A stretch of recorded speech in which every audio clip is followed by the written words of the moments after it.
Assalamualaikum warahmatullahi wabarakatuh.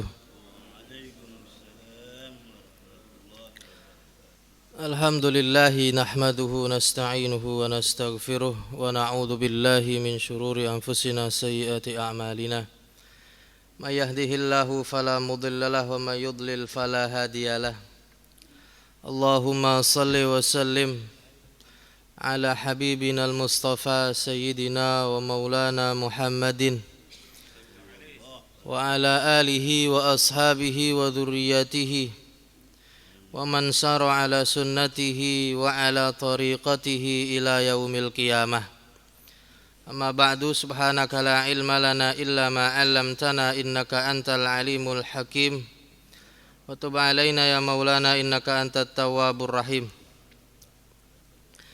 Ila hadratin Nabil Mustafa Rasulillah sallallahu alaihi wasallam wa ila jami'i ikhwanihi minal anbiya'i wal mursalin wal awliya wa syuhada'i was salihin wa jami'il malaikatil muqarrabin wa ila jami'il ulama'il musannifin al alimin al mukhlisin wa ila abaina wa ummahatina wa ajdadina usulihim wa furu'ihim wa ala kulli niyatin salihah wa lidaf'il bala syai'u lahumul fatihah.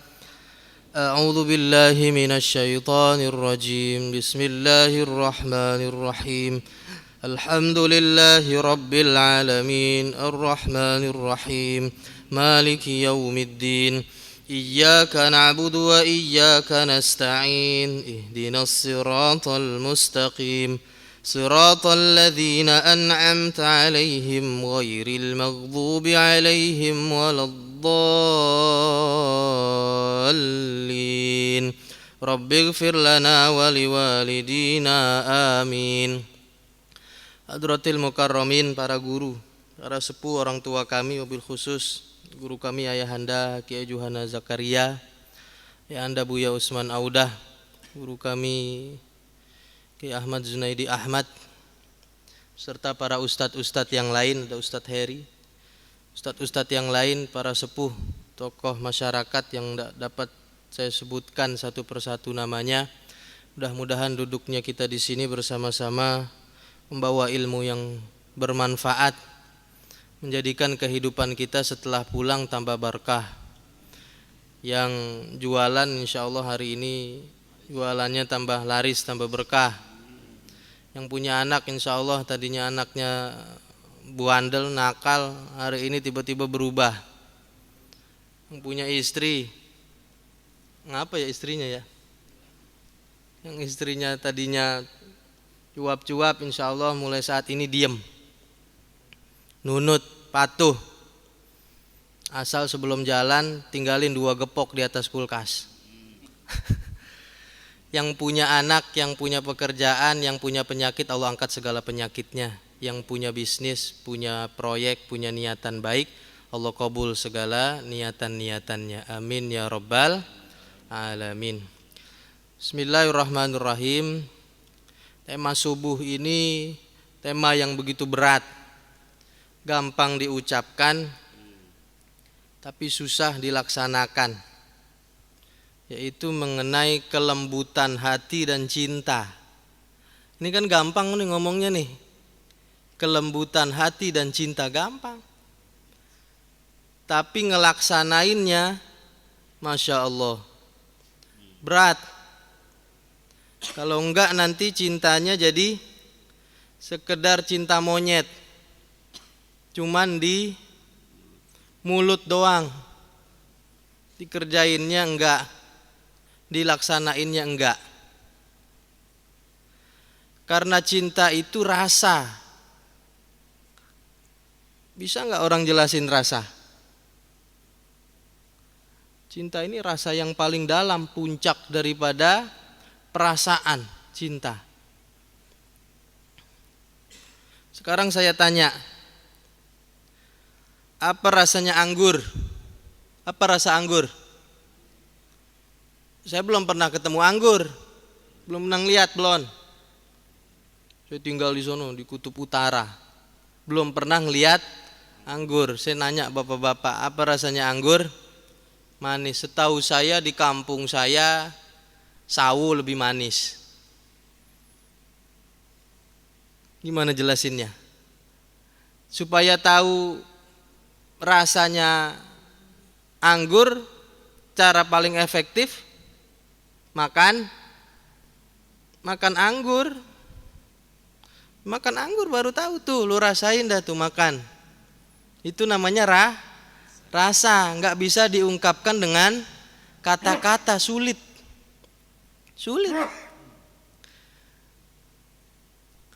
Apa rasanya makan ikan gurame? Pecak gurame gimana rasanya? Bingung kan? Bingung jelasinnya. Kalau pengen tahu, pergi sono ke Cisauk, pesen tuh 2 porsi, makan dah. Tahu nggak tuh dia rasanya? Tahu. Begitu juga dengan kelembutan hati. Mudah kita ucapkan karena ini sifat. Tapi sulit kita lakukan. Masya Allah, sulit setiap hari. Makanya kalau ngaji bagaimana cara sholat, gampang. Tinggal kita ajarin takbir, sedekap, baca Fatihah, Bismillahirrahmanirrahim. Gampang. Tapi kalau ngajarin cinta susah. Ngajarin kelembutan susah, apalagi yang ngomong belum sampai makomnya di situ, mencret. Kenapa orang sekarang, dulu orang belum masuk Islam, setelah masuk Islam jadi lembut apa kagak? Lembut. Yang tadinya kasar jadi lembut. Umar ibn al-Khattab radhiyallahu an mendengar surat Toha langsung nangis. Tapi kenapa sekarang jadi kebalikan? Orang tadinya belum ikut ngaji, orangnya ramah, lembut. Abis ikut ngaji pulang, mukanya malah ditekuk. Ada nggak yang model begini? Ini yang salah orangnya, pengajinya? Apa dua-duanya yang salah? Nah, ini yang disebut dengan mencret.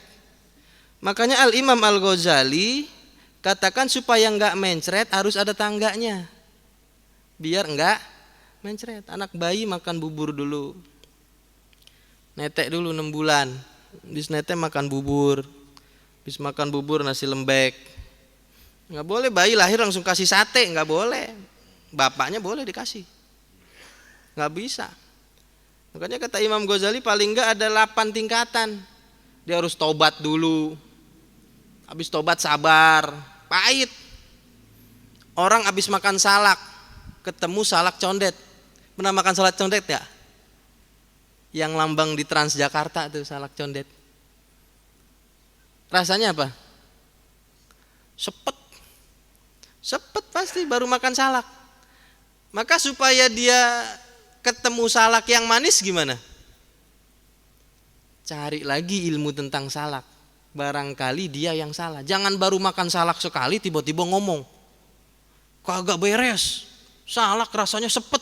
Padahal ada salak yang manis. Gak sabar dia, terburu-buru. Habis makam sabar ada makam zuhud. Makam zuhud ada makam tawakal. Tawakal baru nanti mahabbah.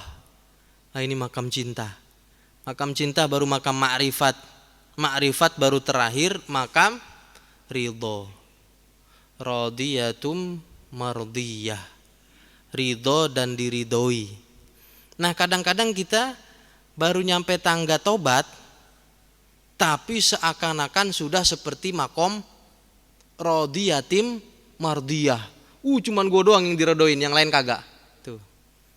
Itu berarti ngajinya mencret. Lembut dalam agama kita yang diartikan juga dengan kata ar-rifqu. Rifqu artinya lembut. Nabi SAW bersabda dalam hadisnya riwayat Imam Muslim, ya Aisyata, wahai Aisyah, innallaha rafiqun, sesungguhnya Allah itu maha lemah lembut. Yuhibbur rifqa, mencintai siapa Allahu Allah, ar-rifqa, kelembutan. Wa yu'ti 'ala rifqi ma la yu'ti 'ala al-'unfi, Allah kasih bagi orang yang punya sifat lembut, yang tidak dikasih bagi orang yang sifatnya kasar. Wa ma la yu'ti ala ma siwahu, dan sesuatu yang Allah tidak kasih atas selainnya. Artinya orang yang punya kelembutan itu dikasih khususiyah khusus oleh Allah Subhanahu wa taala.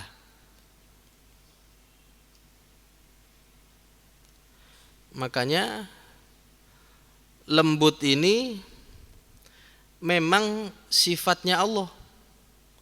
Disebut juga dengan latifun, innallaha latifum bi'ibadi. Disebut juga dengan raufun. Disebut juga dengan wadudun. Nanti disebut juga dengan layyinun. Dalam Al-Quran Allah berfirman, fabima rahmatim minallahi lintalahum. Kalau bukan karena rahmat Allah, kamu bisa berlaku lemah lembut. Walau kunta faddan ghalidhal qalbi, kalau kamu berbuat kasar, maka mereka akan pergi. Lam faddu min haulik fa'fu anhum wastaghfir lahum. Berilah maaf, wastaghfir, maafkanlah, mintakan ampun kepada mereka. Wasyawirhum fil amri, bermusyawarah mereka dalam segala sesuatu. Dia disebut juga dengan layin. Nabi juga meriwayatkan orang yang lembut itu termasuk yang diharamkan olehnya masuk neraka. Hurrima 'alan nari kullu hayyinin layyinin. Setiap orang yang hayyin, rendah hati, tawadu orangnya, enggak tinggi. Kita ngomong 1 menit, sayanya ada 10. Saya, dulu saya, ini saya nih. Padahal ngomongnya baru 1 menit, sayanya udah 20. Hayyinin, layyinin, lemah lembut. Maka Nabi SAW turun rahmah, penuh kasih sayang. Rahmat itu bersifat umum, namanya rahmat. Kalau sifat lemah lembutnya Allah, kasih sayangnya Allah, secara general umum namanya rahmat. Tapi kalau dia diberikan khusus, namanya mahabbah. Ada orang yang dikasih mahabbah khusus, ada orang yang dapat rahmat. Siapa saja bisa dapat rahmat, tapi belum tentu dapat mahabbah, cinta. Sulit. Sahlin, mudah. Orangnya gampang aja. Asal bener iya aja udah. Enggak sulit. Orang bilang dia iya. Orangnya kalem, enggak mempersulit. Kadang-kadang kan kita terbalik. Kalau bisa dipersulit ngapain? Dipermudah. Kan begitu tuh jargonnya. Jangan. Nanti orang begini nih enggak diharamin masuk neraka. Qoribin, akrab. Makanya itu udah jadi bahasa Indonesia, akrab. Qorib, deket. Sama orang tuh deket. Sama orang yang tinggi deket, sama orang yang rendah deket, orang kaya deket, orang miskin deket. Maka Nabi SAW kalau orang miskin ngundang datang. Nabi nggak pernah sekali nggak datang, meskipun yang ngundang kelas ceri, orang miskin. Jangan yang kaya doang dia datang undangan. Wah, asal yang ngundang orang kaya itu tahlil la ilaha illallah hampir 1000. La ilaha illallah, la ilaha. Coba yang ngundang orang miskin 15 gak diudahan, la ilaha illallah Muhammadur Rasulullah sallallahu alaihi wasallam, ditengok berkatnya telur doang sama bihun, orang ada daging-dagingnya. Jangan. Justru itulah yang punya keistimewaan. Qorib, orangnya akrab, dekat, low profile. Nah, bimbingannya kelembutan itu akal. Bimbingannya akal. Maka Imam Ghazali katakan kelembutan didefinisikan adalah mengalahkannya akal terhadap potensi kemarahan. Potensi kemarahannya itu bisa hilang karena bimbingan akalnya. Maka semakin baik orang ilmunya, sikapnya pasti harus semakin lembut. Maka kalau ada orang ngaku ilmunya banyak tapi sifatnya kasar, maka dia bodoh. Bukan orang berilmu, tutur katanya semakin bagus.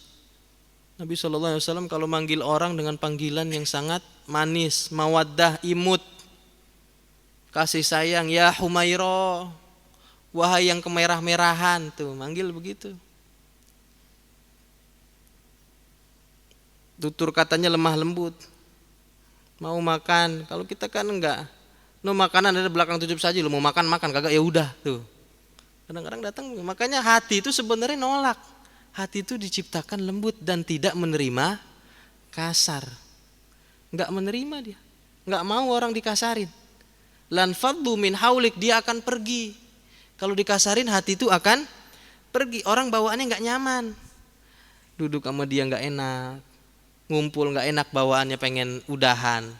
Tapi sebaliknya kalau orang hatinya lembut, habis dia pergi bawaannya pengen balik lagi, pengen ngumpul lagi. Nah, itu berarti orang punya kelembutan hati. Raut wajahnya berseri-seri, orangnya sering senyum. Nabi SAW bahkan melihat satu kesalahan sahabat, itu tersenyum giginya. Diriwayatkan satu riwayat, ada seorang Badawi, orang perkampungan jauh, pergi ke Madinah. Di Madinah ternyata dia masuk Masjid Nabawi, buka celana, kencing. Kira-kira kita gimana kalau ngeliat orang masuk tiba-tiba kencing di dalam masjid? Habis. Ini nih orang begini nih, kacau ini nih. Apa namanya? Orang yang menodai agama. Padahal emang orang kampung. Maka kata Nabi SAW, orangnya nggak langsung habis. Kalau kita habis, itu orang kencing dalam masjid, menghina agama katanya. Nabi langsung bawakan air untuk dia, disebor 1-2 ember. Kemudian Nabi deketin, kalau di masjid itu nggak boleh kencing. Kalau kencing tuh di WC sebelah sana, masjid itu suci. Baru mau nerima. Makanya kadang-kadang anak istri kita susah kita bilangin, kadang-kadang kita ngaca, jangan-jangan diri kita kurang lembut, kurang panggilan sayang. Kadang-kadang apalagi udah akalnya sudah terkalahkan, maka ada istilah orang kalau akalnya kurang, maka yang ke depan adalah emosi, perasaannya yang ke depan, karena akalnya kurang, remnya kurang. Orang kalau baru pulang, itu suaminya marah-marah sama istrinya, dia, kamu nggak tahu di luar itu capek nyari duit katanya. Nyari yang halal susah, yang haram aja susah, apalagi yang halal. Mana ditilang lagi tadi, mana bannya bocor. Pulang-pulang kalau psikologis laki-laki itu biasanya nggak mau langsung dikasih tahu, dia diem dulu. Lain sama perempuan. Kalau perempuan bawaannya pengen, sono kasih tahu, sini kasih tahu. Kalau laki-laki enggak. Laki-laki bawaannya dia pendam dulu sendiri. Ntar kalau udah selesai baru dikasih tahu. Mama sebenarnya kemarin papa punya masalah. Besok-besoknya itu baru dikasih tahu. Terus gimana Pak? Tenang, udah papa selesaikan semua. Tuh laki-laki tuh karakternya. Lain sama perempuan. Perempuan kalau punya masalah langsung nggak sabaran, dia cuap sono cuap sini. Tuh. Begitu juga laki-laki sabar. Nggak tahu papa. Di rumah ngurusin anak capek banget, mana nggak ada pembantu, mana malam-malam rewel, pada bangun semua. Tetap sabar. Oh iya, emang benar-benar ngurusin rumah tangga capek. Mohon maaf ya, tadi AA lupa, emosi. Udah tenang dikit, gue kantong tuh. Nih, ada duit 2 gepok. Nah, kan enak. Begitu juga Nabi SAW, misalnya ada seseorang yang miskin, waktu bulan Ramadan nggak tanggung-tanggung dia hubungan badan dengan istrinya siang-siang. Kata Nabi SAW, wailak, celaka aku nih. Aku celaka, kata Nabi. Ente kenapa? Kemarin aneh hubungan badan Padahal di bulan Ramadan siang hari bolong. Maka kata Nabi SAW, kalau gitu merdekain budak dah. Punya nggak budak? Nggak punya ya Rasul. Nggak punya budak. Kalau begitu puasa dah 2 bulan berturut-turut, kuat apa kagak? Nggak kuat ya Rasul. Kalau begitu sedekah, kasih makan 60 orang fakir miskin. Sanggup apa kagak? Kagak sanggup. Rasul senyum. Kalau bahasa kita lagian udah tahu kagak sanggup, tengari bolong masih baik. Kalau bahasa kita tuh udah tahu nggak sanggup bayar kafaratnya, tengari bolong ngapain kagak direm. Rasul senyum akhirnya. Terus kata orang itu, emang nggak ada lagi orang yang lebih miskin di antara 2 lembah kampung ini? Nggak ada lagi kecuali ente. No, ambillah korma. Dikasih korma sama Rasul. Tuh, kalau model kita kan orang nggak boleh salah dikit. Kadang-kadang ada satu pohon, buahnya warna hijau, tapi ada satu yang warna merah. Yang kelihatan yang warna mana? Yang warna merah yang kelihatan, warna hijaunya nggak kelihatan. Jadi imam dari kemarin betul terus, Allahu Akbar, Bismillahirrahmanirrahim, betul terus. Satu ketika dia salah, wah ini dia nih, jadi inceran nih, jangan. Makanya Nabi SAW terhadap orang yang salah pun Nabi tersenyum. Lihat lagi ayat yang lain, Nabi Musa dan Nabi Harun. Ketika Nabi Musa dan Nabi Harun disuruh menghadap dari Madian setelah kurang lebih 8 tahun meninggalkan Mesir. Setelah dikejar, kemudian meninggalkan Mesir, kemudian 8 tahun kembali lagi dengan Nabi Harun. Nabi Musa pengen ngajak Nabi Harun karena Nabi Harun afsahu, lebih fasih lidahnya. Nabi Musa diriwayatkan cadel, susah ngomongnya. Biar nanti Nabi Harun yang datang kepada Fir'aun, orang yang ngaku Tuhan, banyak membunuh orang, kejam, zolim. Apa suruh kata Quran? Faqula lahu qawlan layyina. Maka nanti kalau ketemu Fir'aun, berkatalah ucapan yang lembut. Padahal dia mau menghadap siapa? Fir'aun, orang yang ngaku Tuhan, yang Masya Allah disuruh Allah dengan ucapan yang sangat lembut. Apalagi datang kepada orang Islam, apalagi datang kepada orang yang sama-sama mengaku bersyahadat kepada Allah dan mengaku Nabi SAW adalah utusannya. Mestinya harusnya lebih lembut. Faqula lahu qawlan layyina. Maka kelembutan inilah nanti yang akan membawa kepada satu benih-benih cinta. Makanya dalam bahasa Arab kata habun itu artinya biji. Dia juga disebut dengan hubun karena dia biji, ada yang ditanam di situ. Makanya mahabbah dari asal kata ahabba yuhibbu mahabbatan. Asalnya juga disebut dengan biji, yang diibaratkan dengan ibaratun an mailit tab'i ila syai'in al-muladzati. Itu ibarat condongnya tabiat manusia kepada sesuatu yang nikmat, namanya cinta. Kepada sesuatu yang membawa ketentraman, membawa kenikmatan. Fa in ta'akkada dzalikal mailu wa quwiya, kalau yang tadi itu sudah yakin, sudah punya tambahan keyakinan, yusamma ishqon, disebut dengan ishqun.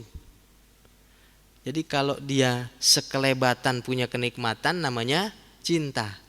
Tapi kalau dia sudah yakin, dia belum ngelihat, belum tahu, tapi dia sudah yakin kalau dia ketemu pasti nikmat, kalau dia ketemu pasti nyaman, namanya ishqon.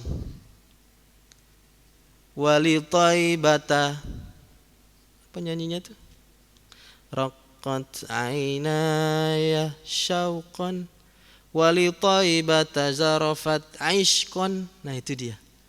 Ishqan itu artinya perasaan cinta yang memang dia sudah yakin kalau ketemu, karena ilmu yang dia punya, namanya ishqan. Kalau condongnya itu dia sudah yakin. Dan orang yang cinta itu, fa in man ahabba syai'an aktsara min dzikrihi, Siapa orang ahabba yang mencintai syai'an sesuatu, aktsaru min dzikrihi, maka dia akan banyak menyebut-nyebut namanya. Sebut-sebut terus tuh namanya. Karena dia cinta. Bahkan sesuatu yang menjadikan wasilah kepada yang dia cinta, itu pun dia cinta. Karena dia senang cinta sama seseorang misalnya, terus orang itu senang makan sop. Kita nggak senang makan sop, gara-gara kita senang, lama-lama kita jadi senang makan sop. Makanya dulu ada kisah Alfu Lailah wa Lailah, 1001 malam. Dikisahkan Laila Majnun dengan Qais. Qais itu dia bisa merasa nyaman meskipun belum langsung bertemu dengan Laila. Ini bukan karena cerita percintaannya, tapi ini kiasan. Kalau orang cinta kepada makhluk saja lebih seperti ini, apalagi cinta kepada Sang Kholik. Maka sama Qais itu tembok-tembok rumahnya Laila itu diusap-usap tembok-temboknya. Kenapa? Karena orang yang dicinta pasti wasilah kepada yang dia cintanya pun dia cinta. Ada dulu la ilaha illallah seorang ibu yang anaknya baru umur 3 tahun 4 tahun meninggal hanyut di kali. Kemudian di wawancara sama TV gitu ya. Sambil diwawancara ternyata ibunya megang baju anaknya yang belum dicuci. Itu dia sambil nangis sambil cium baju anaknya tuh, padahal belum dicuci. Apa dia cinta sama baju yang belum dicuci? Enggak. Jadi apapun yang menyangkut terhadap yang dia cinta, dia pun cinta. Makanya dulu Nabi Musa alaihissalatu wassalam ketika nangis nggak mau netek, itu sama kakaknya pertama kali disuruh bawa baju emaknya. Nih baju emaknya disuruh bawa, kasihin tuh ke anaknya, karena dia tahu bau emaknya. Apalagi dengan cinta Sang Kholik. Semestinya apapun yang diciptakan oleh Sang Kholik, maka yang ada dalam hatinya hanya pencipta. Dia lihat ayam, dia ingat Allah. Ini ayam Allah ciptain, Masya Allah, jam 3 udah kukuruyuk, udah bangunin kita. Habis subuh dia udah nyari makan. Dipotong dia diem aja, gak ada yang demo. Tuh ayam tuh, lihat ayam. Ngelihat sapi dia lihat, Masya Allah, sapi Allah ciptain bego. Coba kalau pinter, sapinya pada demo semua. Tuh. Jadi ngelihat apapun pasti yang terikat apa yang dia cinta. Dan banyak dia sebut-sebut. Dikit-dikit dia sebut. Dulu saya pernah ceritain Dr. Ahmad Lutfi Fathullah, ayahnya, kakeknya Guru Mugni, itu sangat cinta dengan kitab Sahih Bukharinya. Di akhir ayatnya itu beliau cerita langsung, Dr. Ahmad Lutfi, waktu di UGD itu ayah katanya minta kitab Sahih Bukharinya dibawa, suruh ambil di rumah. Jadi meninggal sambil di sampingnya itu kitab Sahih Bukhari. Tuh, apa yang dia cinta? Berarti siapa yang dia cinta?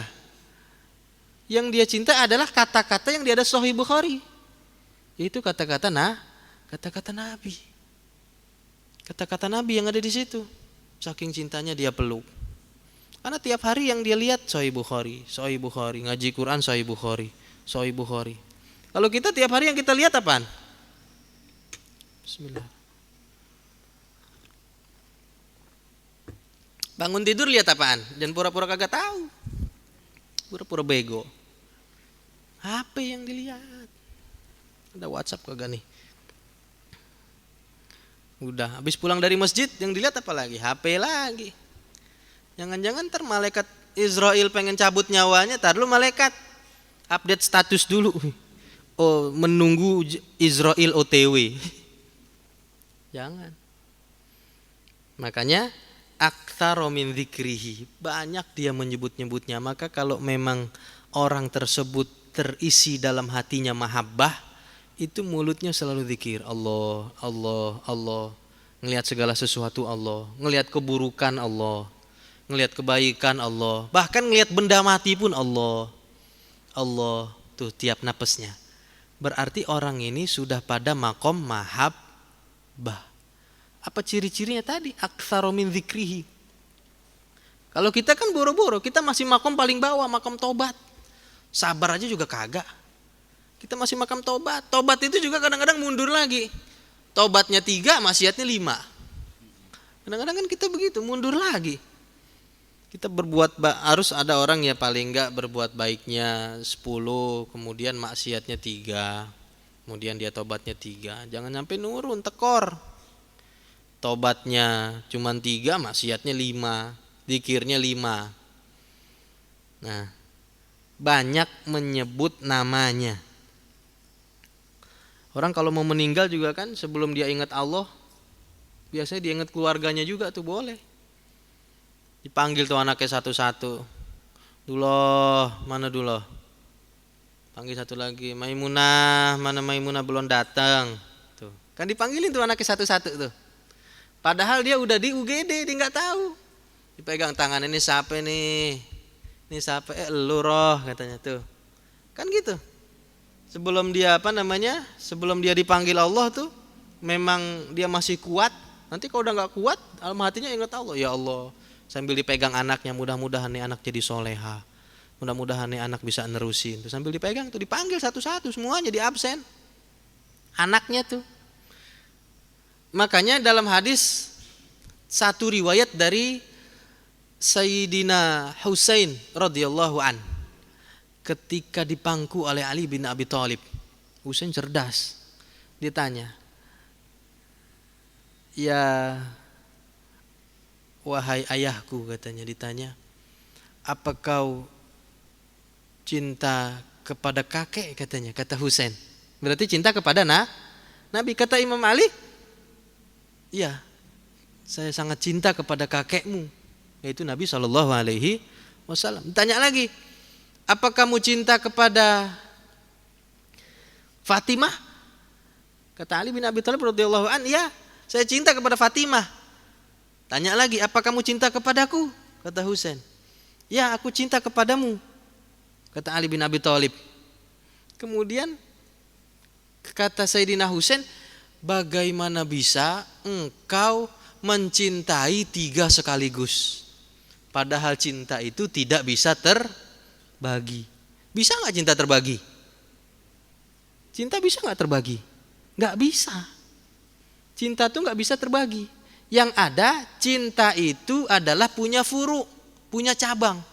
Maka kata Ali bin Abi Thalib, cintaku kepada kalian bertiga itu merupakan furuknya cintaku kepada Allah. Cabang cintanya daripada cinta kepada Allah. Gak bisa terbagi cinta. Nah, oleh sebab itu, orang itu kalau memang dia sangat mahabbah, maka dia sering sebut-sebut namanya, dipanggil anaknya. Habis dipanggil supaya dia bisa tenang, enak. Kadang-kadang dikasih juga tuh. Kasih juga tanah yang di sono buat ente dah yang paling tua. Rumah yang di sono buat ono Nah, ruko yang di depan jangan dijual. Punya orang. Enggak boleh dijual. Nah, itu dia boleh, cuman dia harus mengaitkan cintanya tetap kepada cinta Allah. Wa khidmihi wa khudi'alahu, dan berkhidmat. Khidmat itu artinya adalah, udah jadi bahasa kita, mengabdi. Mengabdi kepada yang dia cinta. Disuruh naik pohon, dia naik pohon, namanya orang lagi cinta. Ada demenannya daerah ujung Berung, didatengin gak? Datengin, karena dia senang, dia suka, didatengin. Berkhidmat dia, suruh naik pohon kelapa, naik tuh pohon kelapa. Wa khudi'alahu, tunduk kepada yang dia cinta. Wa kana abdan, maka ada siapa orang yang mencinta tadi itu abdan, menjadi hamba. Hakikatan, secara hakikat, lahu baginya, kama asyara dzalika biqaulihi, sebagaimana yang diisyaratkan dengan perkataannya, Ma ahbabtu syai'an illa kunta lahu abdan. Tidaklah aku cinta akan sesuatu kecuali seorang tersebut menjadi hamba. Orang tuh kalau cinta sesuatu otomatis jadi hamba yang dia cintai. Afara'aita man ittakhadha ilahahu hawahu wa adallahu Allahu ala ilm wa khatama ala sam'ihi wa qalbih. Tidakkah engkau melihat orang yang menjadikan hawa nafsunya menjadi Tuhannya, kemudian Allah akan sesatkan kepada dia. Kalau orang cintanya cinta dunia, ya makanya sampai kapan dia akan menjadi budak dunia. Ada orang cinta perempuan, maka sampai kapan dia akan menjadi budak perempuan. Ada orang cinta harta, pagi-pagi udah dibudakin sama harta. Pagi-pagi udah mikirin duit.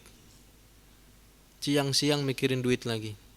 Sore dia pulang ke rumah, ada anak istrinya mikirin duit juga. Malam-malam mau tidur mikirin duit juga. Makanya jangan di waktu pagi hari mikirin duit. Gak bakalan kaya, miskin yang ada.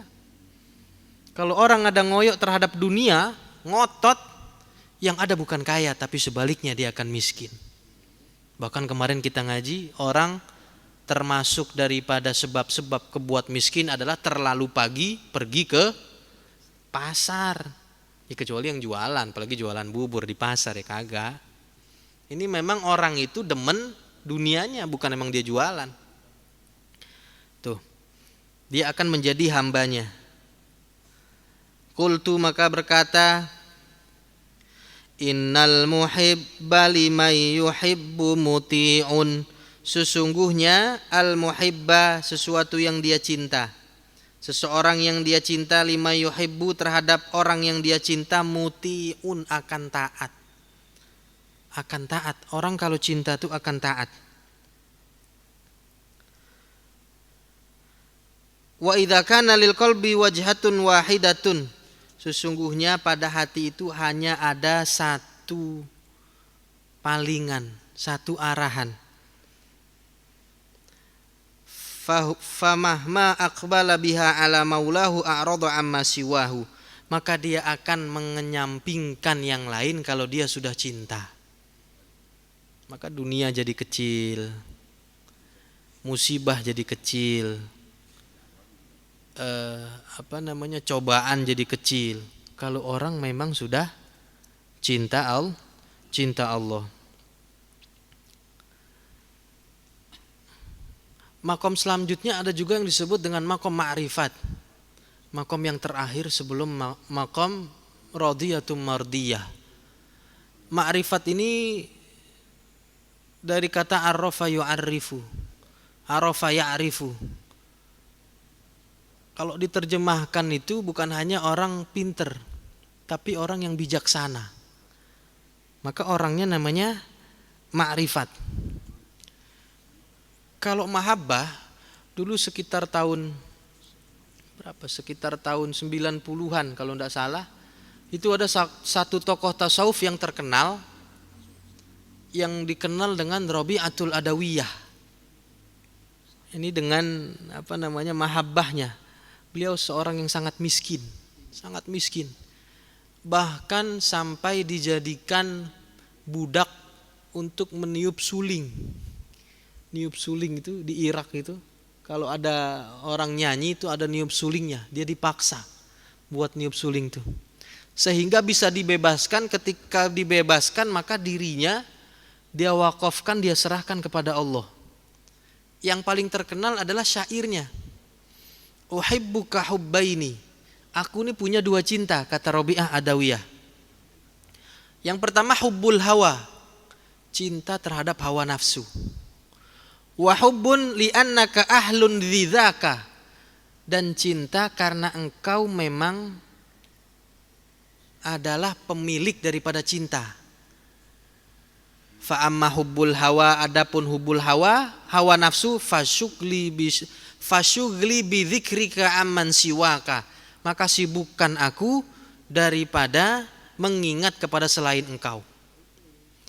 Wa amma hubbuka, adapun cinta kepada engkau, kepada Allah artinya fakashfuka al-hijaba hatta aroka, maka bukakan daripada hijab sehingga aku bisa melihatmu. Falal hamdu fi dza audzaka walakinnal hamdu fi dza wadzaka. Pujian itu bukan ada di sono, ada di sini, kata Rabi'ah. Tetapi pujian itu ada di sana dan di sana, artinya di Allah. Sedangkan ma'rifat dulu ada tokoh sufi yang terkenal, Dhunnun al-Misri, orang Mesir. Dhunnun al-Misri. Dia disebut dengan Nun karena dulu pernah mengeluarkan orang dari perut buaya. Jadi ada orang itu hilang nggak tahu di mana. Nah sama Dhunnun al-Misri pergi ke kali, dipanggil buayanya, disuruh muntahin. Itu dimuntahin, ketemu mayatnya. Maka sejak saat itu disebut dengan Dhunnun dia. Terkenal dengan ma'rifatnya. Maka kata ma'rifat dia juga memiliki tingkatan. Pertama misalnya ma'rifat orang yang awam. Orang awam itu ma'rifatnya ya sekedar syahadat, dia bersaksi asyhadu alla ilaha illallah wa asyhadu anna muhammadar rasulullah. Itu namanya ma'rifatnya orang awam. Yang kedua ada ma'rifatnya ulama. Ma'rifatnya ulama. Selain dia bersyahadat, dia tahu akan sifat-sifat Allah, akan dalil-dalil nakli dan dalil-dalil akli. Namanya ma'rifatul ulama. Ma'rifatnya para ulama, dia tahu. Apa keyakinanmu bahwa Allah itu ada? Tahu dia jawabannya. Apa buktinya Allah itu maha kudrat, irodat, maha berkendak, maha kudrat? Apa buktinya tidak ada Tuhan sebelumnya? Apa buktinya Allah itu al-awwalu, yang maha awal? Jangan-jangan ada Tuhan sebelum Allah. Loh, kalau ditanya gitu bingung kita jawabnya. Nah, yang model begini namanya ma'rifatul ulama. Dan yang terakhir adalah ma'rifatnya para sufi. Ma'rifatnya para sufi, dia pengetahuan yang diberikan Allah ke dalam sanubari. Jadi dia mikirnya pakai hati. Pengetahuannya dari hati, bukan hanya dari kecerdasan, bukan hanya pengetahuan, tapi dari sanubari hati. Namanya ma'rifatnya orang khawas, ma'rifatul khawas. Nah, dua makam ini merupakan dua tahapan yang memang hampir di ujung. Yang buat di kita ya sulit. Kita bahkan masih makam di taubat. Taubat ke sabar, balik lagi ke taubat. Madnub, orang yang berdosa, balik lagi, belum nyampe ke tawakal. Tawakal saja sulit. Sulit kita untuk sampai ke makom tawakal. Makanya orang yang sudah memiliki sifat ditanamkan mahabbah oleh Allah Subhanahu wa taala, setiap menitnya hidupnya pasti nikmat. Karena cinta itu adalah condong kepada satu kelezatan, kenikmatan, kata Imam Ghazali. Maka kalau orang ada mahabbah kepada Allah, pasti dia setiap menitnya hidupnya pasti lezat, pasti nikmat. Tapi sebaliknya, kalau orang cinta di luar daripada Allah Subhanahu wa taala, pasti setiap detiknya pahit, ribet, belangsek, sulit. Bahkan untuk ngaji saja nggak ada waktu. Hari ini ada proyek ini, besok ngerjain ini, besok ini, nggak sempet terus. Tapi kalau ada orang misalnya dia diberikan mahabbah dalam kolbunya, maka setiap langkahnya nikmat, setiap langkahnya tenang, bahagia. Begitu juga dengan orang yang diberikan sifat kelembutan. Hadirin jamaah sidang salat ba'da salat subuh taklim kita, dua sifat ini tidak bisa kita kaji hanya dengan membaca buku, membaca kitab. Karena sifat ini perlu dirasakan. Kira-kira ada orang beli kitab Ihya Ulumuddin, beli kitab tasawuf, beli kitab akhlak ke Gramedia, bisa apa enggak? Bisa, gampang. Udah diterjemahin malah sekarang Ihya, ada 4 jilid. Bisa enggak orang baca Ihya tuh? Udah diterjemahin lagi. Bisa baca Ihya. Tinggal baca doang bahasa Indonesia. Tapi apakah dia masuk ke dalam sanubari hatinya yang dia baca? Atau minimal dia bisa paham dalam tahapan ma'rifatul ulama? Minimal. Maka kitab ini hanya membantu. Kitab hanya membantu. Sedangkan yang paling berguna adalah riyadhah. Apa arti riyadhah? Riyadhah itu artinya berusaha terus menerus. Sekarang lagi, besok lagi, siang lagi, terus usaha, latihan riyadhah supaya makomnya bisa naik. Dulu Senok Horje kitab Ihya bisa hafal. Sekarang bahkan di Harvard University kitab Ihya itu diterjemahkan. Kitab-kitab Imam Ghazali diterjemahkan ke dalam bahasa Inggris. Yang menerjemahkan bukan orang Muslim, diterjemahkan. Tapi apa dia menjadi ma'rifatul ulama, ma'rifatul khawas? Belum tentu. Maka kitab ini adalah cuma sekedar pembantu dia. Adapun kalau dia mau merasakan daripada mahabbah, daripada kelembutan hati, harus dimakan anggurnya, harus dicobain salaknya, harus dicobain punya sifat mahabbah kepada Allah. Wallahu a'lam bishawab. Ada bisa kita diskusikan? Pertanyaan silahkan.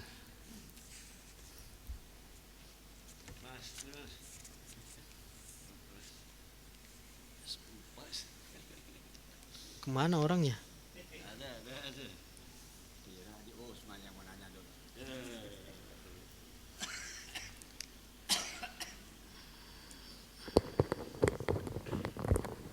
Hadirin sekalian, demikianlah tausiah pada pagi hari ini. Mungkin jamaah sekalian ada yang ingin dipertanyakan, kami persilahkan.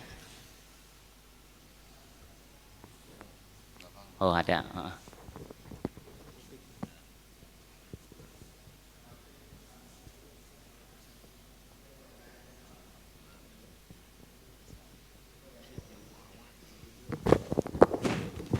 Bismillahirrahmanirrahim. Assalamualaikum warahmatullahi wabarakatuh. Saya ingin bertanya singkat aja. Ya. Pak Ustadz, kadang kita udah berusaha cinta kepada berusaha mahabbah dan berusaha berusaha untuk pelan-pelan cintai Allah, tapi kadang ada kegelisahan di dalam hati yang membuat apakah Allah cinta kepada saya, karena kita kadang suka diberi ujian-ujian atau kekurangan. Bagaimana cara menghilangkan kegelisahan dalam hati itu Pak Ustadz? Sekian, wassalamualaikum warahmatullahi wabarakatuh.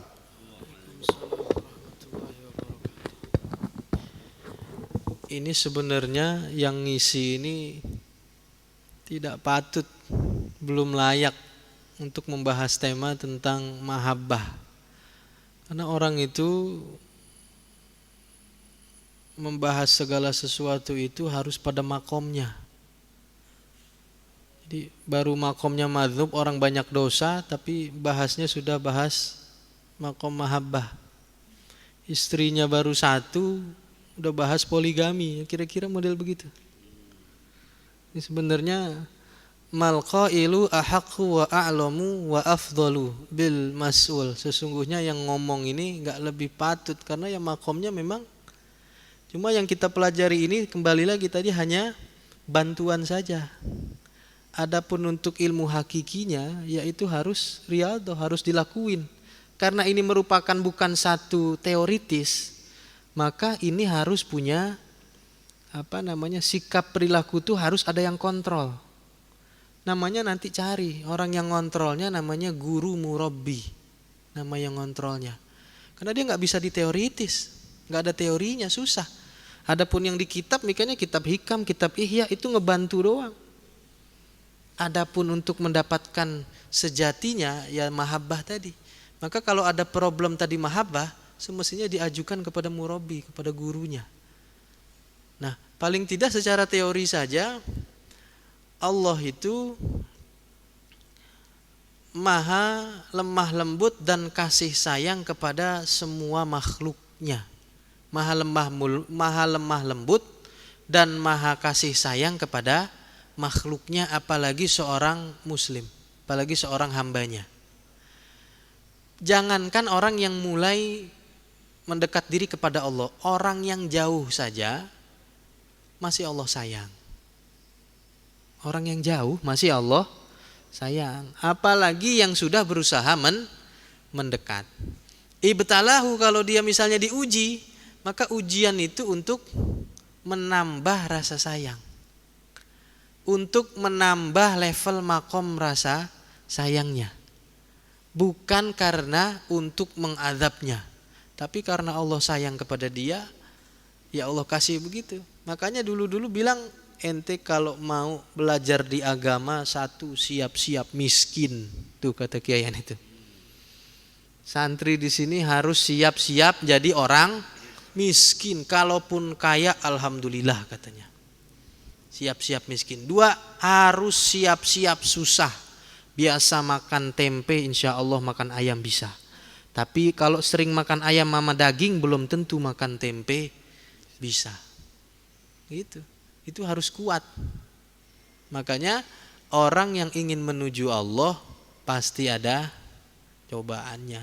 Nggak bisa nggak ada cobaannya. Makanya makom nomor 2 apa? As-sabru, sabar. Sabar. Karena nanti bakal ada ujian. Kemarin orang belum ke masjid, belum ngaji, belum apa, rezeki banyak. Giliran ke masjid malah susah. Ada nggak begitu? Iya, orang ke masjid malah susah. Kan pikiran zohirnya, ini Allah sayang apa kagak? Kira-kira kan begitu. Kemarin lagi kagak deket, malah banyak banget, gampang banget. Sekarang giliran ikut pengajian, giliran ikut majelis taklim, la ilah segitu susahnya dari rezeki. Berarti itu Allah lagi nguji supaya derajatnya bisa naik. Minimal ya ke makam sabar, makam tawakal. Udah dua tuh. Kalau udah lulus ujian tuh 2 naik. Makam sabar, makam tawakal. Ya udah tawakal udah. Misalnya yang jualan tawakal udah habis.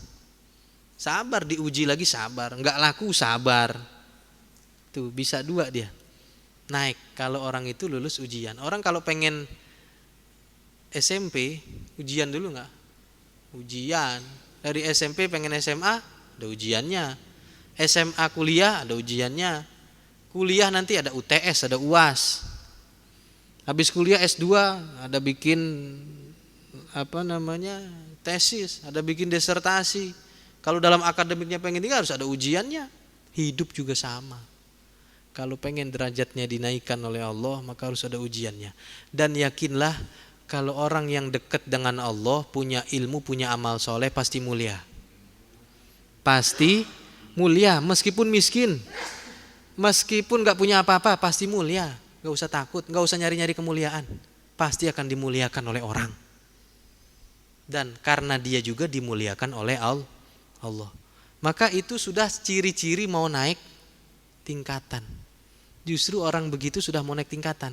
Makanya sudah mulai ada sabar, sudah mulai ada tawakal. Bukan sebaliknya, bukan malah kira-kira Allah sayang gak sama saya ya, bukan. Tapi sebaliknya, malah Allah justru karena sayang diuji. Karena sayang diuji. Caranya gimana? Caranya tadi sabar, tawakal. Sabar, tawakal. Terus-terusan riyadhah. Latihan terus-terusan. Karena ini perkara-perkara bukan teoritis, maka setiap hari harus dilatih. Siapa yang baca Quran setengah halaman dadanya engap? Ada enggak? Baca Quran setengah halaman kayak nafasnya enggak nyampe. Itu gimana caranya? Caranya lanjutin sampai 1-2 halaman. Cobain di rumah. Ini sering baca Quran apa jarang baca Quran? Coba kalau memang jarang baca Quran, nanti cobain di rumah baca Quran. Setengah halaman pasti ngap. Nah, gimana caranya supaya ngapnya hilang? Terusin sampai 1-2 halaman. Cobain kalau nggak percaya. Cobain. Itu bakal enteng jadinya. Memang setengahnya tuh berat. Tapi lama-lama semakin enteng. Dan itu perlu latihan. Perlu terus menerus. Jangankan masalah ini ya. Masalah skill saja, kemahiran itu nggak bisa teori doang. Ini kemahiran doang ya. Kemahiran tuh nggak ada apa-apanya dibandingkan daripada rasa cinta. Orang belajar mobil, buka buku tentang mobil. Mobil itu bannya 4, 8 atau 12, bahkan ada yang 20. Setirnya bulat di depan, kemudian persnelingnya ada yang manual, ada yang matic, ada yang triptonic, ada yang dual clutch. Kemudian ada mesin yang sekian cc, ada koplingnya, ada ininya semuanya. Dia belum pernah naik mobil. Dia hafal tuh buku tentang panduan mobil sampai ke dalam-dalamnya. Datengin aja mobil. Nih mobilnya ente bawa, bisa nggak? Belum tentu bisa. Belum tentu bisa. Supaya mahir mobil gimana? Ya bawa mobilnya. Belajar. Sekarang kaku. Nanti siang bawa lagi, besok bawa lagi. Nggak ada obatnya, udah sama. Supaya sabar gimana? Jangan nanya di kitab. Supaya sabar gimana? Kalau ada musibah besok sabar. Pahit lagi, sabar lagi. Pahit lagi, sabar lagi. Pahit lagi, sabar lagi. Nuntut ilmu lagi. Jangan-jangan salaknya salah salak. Tadi tahu-tahu kita bilang asam, ternyata salak condet. Maka itu justru bagian daripada Allah mengangkat derajat. Wallahu a'lam bishawab. MC-nya kemana? Udah makan duluan. Masih ada lagi? Satu lagi kami persilakan.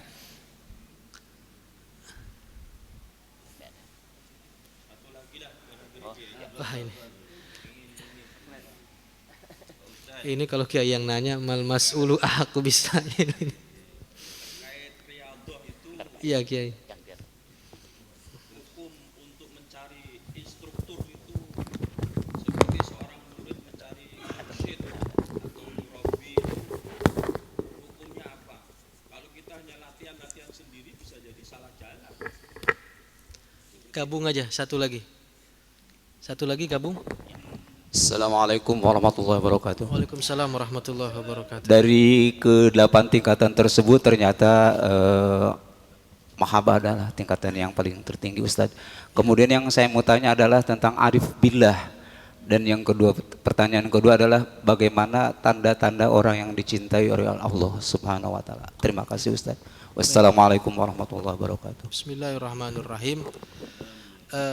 Kata al-arif billah, kata ma'rifat itu kata Ibnu Athaillah dalam hikamnya, kalau Allah titipkan ma'rifat kepada seseorang, maka orang tersebut akan berbekas dalam kehidupannya. Maka orang tersebut akan berbekas dalam kehidupannya. Ada bekasnya meskipun baru ma'rifatnya sedikit. Kalau dia sholat, maka selesai sholatnya ada bekas sholatnya. Jangan orang habis sholat, kemudian selesai sholat sendalnya hilang, dia cuap-cuap. Emang dasar kurang ajar, sendal ustadz diambil juga. Itu berarti orang sholatnya belum dititipkan ma'rifat. Maka akan tahu ayyu'thirolahu, akan diberikan oleh Allah Subhanahu wa taala bekas dalam kehidupannya. Malatul hikuhu bihil isyarah, enggak ada isyaratnya, dia yang tahu nanti. Walatul hikuhu bihil bisyarah, badan juga enggak bisa tahu, panca indera enggak bisa tahu. Nah, bekasnya itu dia yang tahu. Nah, yang akan menjadi akhlakul karimah dan manfaat itu yang bisa kita lihat. Maka orang jangan sampai ngaku-ngaku saya ini sudah ma'rifatullah, enggak bisa. Yang kita bisa tahu orang ini bisa bermanfaat. Orang ini sangat tawadu, orang ini sangat murah senyum. Ada indikasi bahwa dia ditanamkan sifat ma'rifatullah. Yang kedua dari guru kami, dan memang ini penting. orang kalau menuju Allah tanpa guru tenggelam. Orang menuju Allah tanpa guru tenggelam. Sama saja orang menuju Allah tanpa Rasul tenggelam. Sekarang kan Rasulnya udah nggak ada, digantikan oleh sahabat. Sahabat udah nggak ada, digantikan oleh tabi'ut tabi'in. Tabi'ut tabi'in juga nggak ada, terus digantikan. Ibarat kita mau ke satu pulau, kita akan harus naik perahu. Kita nggak bakal bisa ahli perahu. Kalau kita nggak naik perahu maka akan tenggelam, ditarik setan bisa, sesat bisa. Makanya hukumnya orang yang akan menuju Allah mencari mursyid hukumnya wajib. Wajib bagi dia. Ada yang memang nanti mursyidnya berupa mursyid memang sudah satu model perahu utuh, namanya thariqah. Ada yang belum satu perahu utuh, ya seperti yang kita pelajari sekarang ini. Tapi kalau dia ingin naik satu perahu utuh maka harus dia punya guru. Dia harus punya satu bahtera yang dia naiki dengan satu nahkoda. Ya nggak bisa. Emangnya kita hafal Quran, hafal hadis, hafal sifat-sifat perilaku Nabi bagaimana? Mengerti akan sifat-sifat makom dan ahwal, nggak bisa. Kita kalau sakit, kita pergi ke dokter. Percaya enggak kita sama dokter? Percaya. Karena kita bukan ahli kedokteran. Sama seperti orang kalau sakit misalnya, kemudian dia ngarang sendiri obat-obatan dia ambil. Sakit mencret misalnya. Yang dia ambil, yang dia makan cabai. Yang dia makan santan, tambah mencret. Makanya tanya orang yang tahu. Nah, orang yang tahu menunjukkan namanya mursyid. Nah, orang yang bisa menunjukkan tersebut adalah orang yang memang betul-betul memiliki kapasitasnya sebagai orang yang ma'rifatullah, sebagai orang yang mahabbatullah, yang memang tidak bisa kita kita cari atau bahkan kita aku sendiri, ya nggak bisa. Maka hukumnya wajib. Orang kalau nggak berguru maka niscaya dia akan tenggelam. Dia harus cari mursyid, harus cari guru. Termasuk dalam fikihnya, termasuk dalam tauhidnya, termasuk dalam thariqahnya harus punya guru. Tidak ada guru maka tidak bersambung kepada Nabi. Tidak bersambung kepada Nabi maka tidak bersambung kepada Allah. Tuh. Al-ulama'u warathatul anbiya. Kalau mau nyambung kepada Nabi harus nyambung ikut ulama. Kalau enggak ikut ulama, enggak ikut mursyid, terputus. Kalau terputus kepada ulama, kepada mursyid, terputus kepada Nabi. Terputus kepada Nabi, terputus kepada Allah.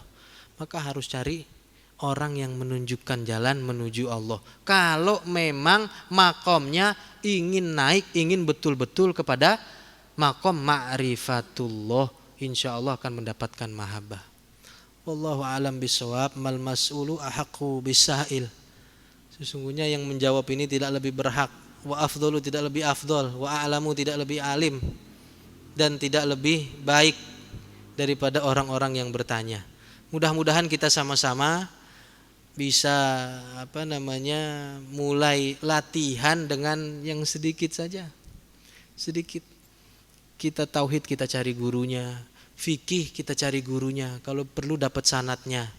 Nanti setelah fikih kita bagus, sholat kita bagus, kitabnya ada, gurunya ada, sanadnya ada, tauhidnya ada, gurunya ada, sanadnya ada, baru kita cari guru untuk membenahkan daripada lahiriah kita. Mudah-mudahan Allah Subhanahu wa taala berikan petunjuk kepada kita. Mudah-mudahan kita bisa dibimbing terus oleh Allah Subhanahu wa taala.